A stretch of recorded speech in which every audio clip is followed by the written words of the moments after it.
पुणे येथे लावलेल्या बॅनरवर ज्येष्ठ सामाजिक कार्यकर्ते अण्णा हजारे यांनी आपली नाराजी व्यक्त केली आहे। अण्णा, आता तरी जागे व्हा, असा मजकूर या बॅनरवर लिहिलेला होता, ज्यातून कथित मतचोरीच्या विरोधात आंदोलन करण्याची मागणी करण्यात आली होती। यावर प्रतिक्रिया देताना अण्णा हजारे म्हणाले की मी जे करू शकत होतो ते मी केले आहे। आता तरुणांनी माझे काम पुढे नेण्याची वेळ आली आहे। या बॅनरवर अण्णा, आता तरी जागे व्हा, कुंभकर्ण देखील रावण आणि लंकेसाठी गाढ झोपेतून उठला होता, तर तुम्ही देशासाठी असे का करत नाही, असे लिहिले होते।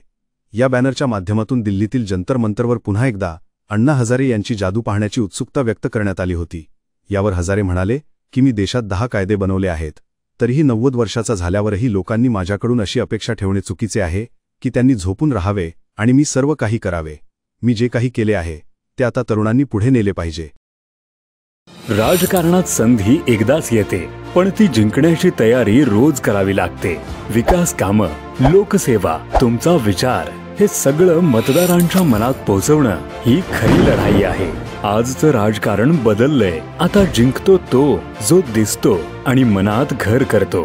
त्यासाठी गरज आहे निवडणुकीचं अचूक विश्लेषण, सूक्ष्म नियोजन आणि लक्षवेधी प्रचार।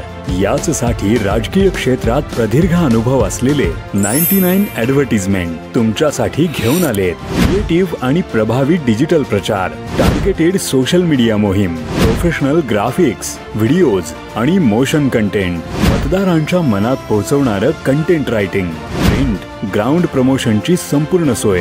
या निवडणुकीत फक्त स्पर्धा नाही, तर तुमची ओळख, तुमचा प्रभाव आणि तुमचं नेतृत्व सिद्ध करण्याची वेळ आहे। 99 ॲडव्हर्टिजमेंट, तुमच्या विजयी मोहिमेचा खरा भागीदार। आजच आमच्याशी संपर्क साधा। अशाच ताज्या आणि महत्त्वपूर्ण घडामोडींसाठी पाहत रहा राष्ट्र सह्याद्री न्यूज। राष्ट्र सह्याद्री न्यूजला लाईक करा, शेअर करा आणि सबस्क्राइब करा।